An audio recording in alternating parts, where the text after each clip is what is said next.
as a senior manager communicating in English, at times you need to be direct, and other times you need to be diplomatic. In this episode, I'm going to share with you different ways to say exactly the same thing to help you feel more confident to use the right one in the right situation. Let's crack on. Hello, and welcome back to Confident Business English. My name is Anna. I'm a neuro-language coach. I'm from the UK, and I'm based in Madrid. I coach senior managers like you every single day from all around the world, and this really is the podcast if you're a senior manager working in a company and you want to build your confidence. Just before we move on, I would really appreciate if you could do a little favor for me. Don't forget to follow wherever you listen, whether that's on Apple or Spotify. It does a great help for the podcast to hopefully reach more professionals out there like you who also want to work on their confidence. So, why should you care about this? Well, I imagine that in your role, you need to be a bit of a chameleon. At times, you'll need to be direct, and then at other times, you'll need to be more diplomatic. But the problem is, you probably feel restricted by your vocabulary and that you don't have enough range to turn that diplomatic switch on when you really need it, which could lead to issues with people. Maybe you unintentionally annoy somebody, or a client takes something the wrong way and there's a misunderstanding. Whatever it is, it could end up affecting the relationship and as a result, of course, you. Therefore, I strongly encourage you, if this is something that's important for you in your role, that you do take some time to work on it. The stuff we're going to have a look at today then really is twofold. First of all, it's going to help you to feel more confident using these phrases when you need them. Second of all, as kind of a sideline benefit, it's also going to help you understand what your colleagues are trying to say. You're going to hear me want to get across the same point, but I'm going to do it in different ways. And you might be like, okay, I get it, right. What they're really saying is X. A quick caveat before we start, of course. I am only one person and one speaker of English, so I cannot represent everybody, of course. And communication styles vary across countries, cultures, personalities, and situations. These examples are common patterns, but they're not the only possible way to say things. I'm generalizing for the sake of clarity, but I do think that there are some useful takeaways from these generalizations.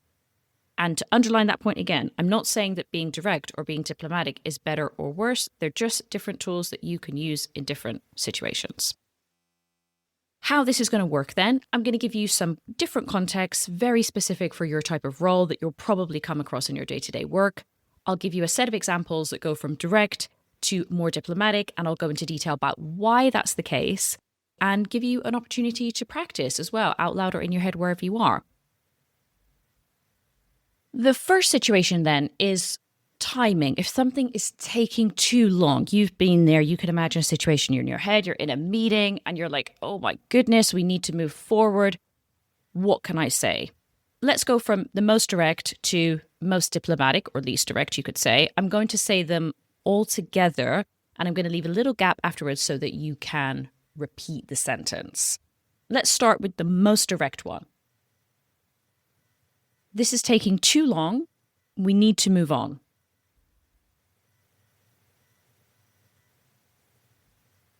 Now, if we move to something more in the middle, I believe we're running out of time, so let's move on.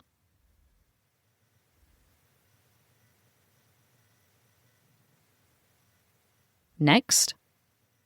Sorry, guys, but I'm really conscious of time. Perhaps we should move on. And finally, one option that could be considered more diplomatic. Excuse me, could I interrupt? I believe the meeting is due to finish in 10 minutes.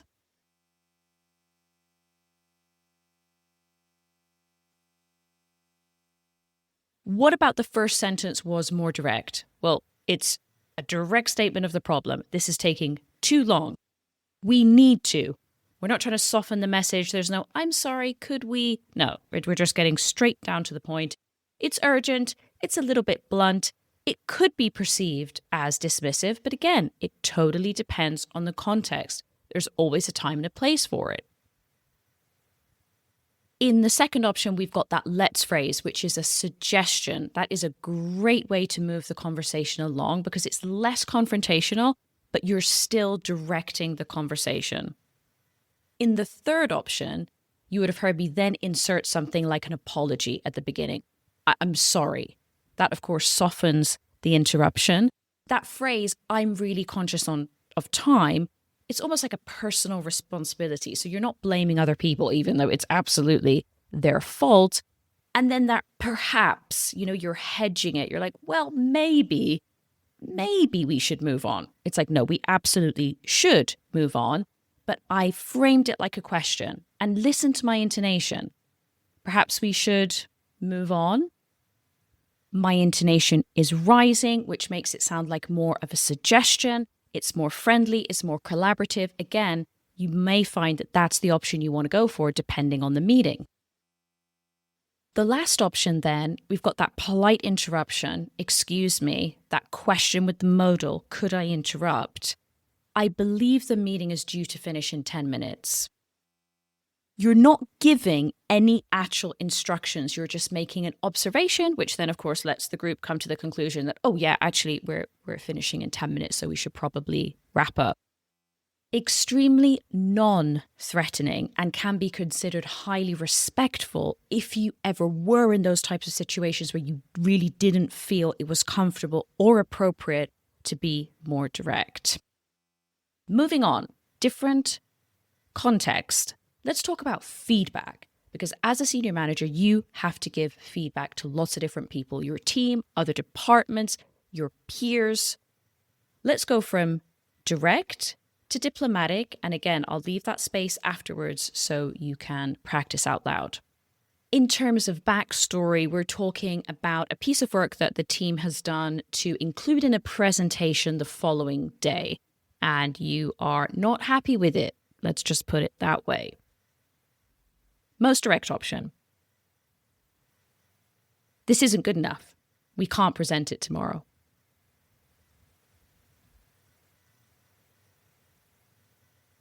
Next. I'm not sure whether we can present this tomorrow. I think it still needs work.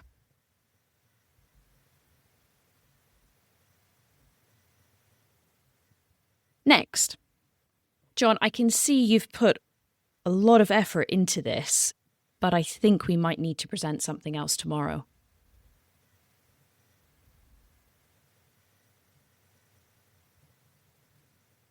Finally, what could be considered the most diplomatic.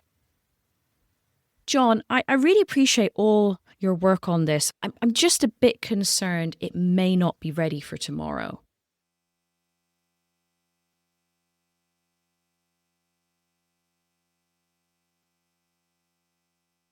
So our first option, it's not good enough. I mean, we're getting straight to the point. It's an absolute judgment, and I'm also directly rejecting it. I'm saying we can't present it. There's no subjectivity. It sounds like a fact. It's not an opinion.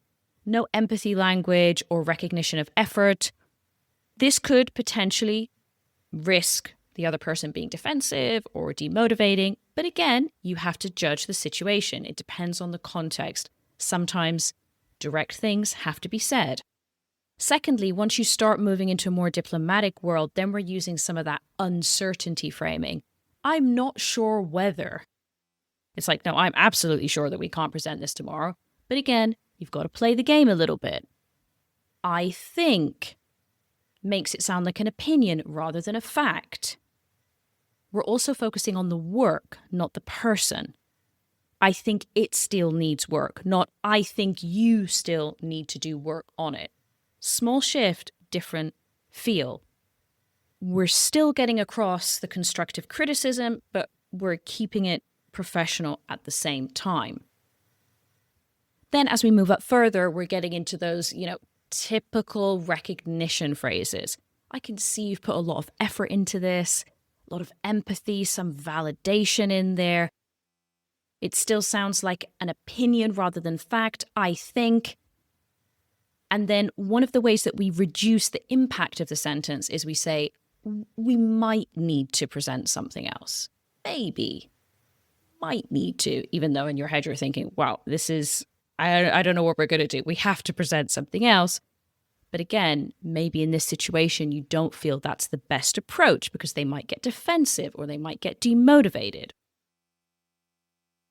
The final one, then, we've got that strong, appreciative sentence. I really appreciate all your work on this. And really don't overlook that phrase because it seems very simple, but it works wonders in these types of situations. We're softening it after because we're like, I'm just a bit concerned. Even though in your head you're thinking, no, I'm really concerned about this actually. Just a bit concerned. It may not be ready for tomorrow. Again, we're bringing in those modal verbs to make it more uncertain and not like it's 100% fact. By doing that, we're avoiding blaming them, using kind of that language around failure, like it's not good enough, we can't present this, and hopefully helps that conversation be less confrontational, which could be exactly what you need in the situation that you have.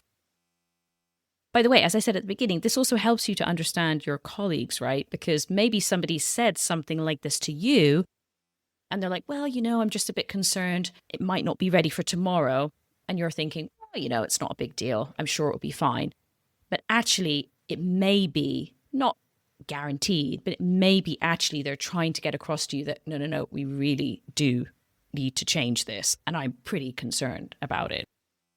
Last one, let's have a look at a very common situation that you might find yourself in, which is essentially rejecting an idea.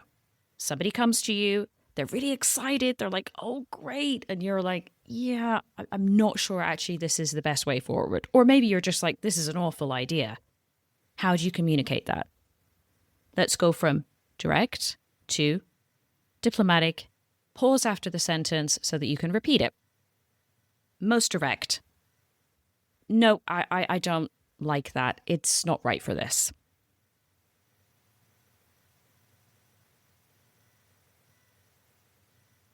Next. That could be an option, but I'm not sure whether it's exactly right for this.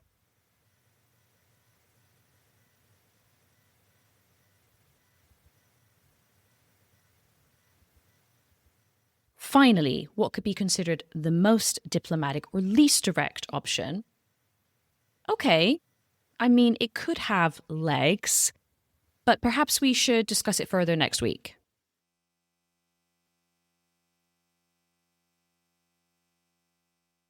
By the way, when I say that something has legs, if it's an idea, we're like, it could work. Like a little idea is like a little table.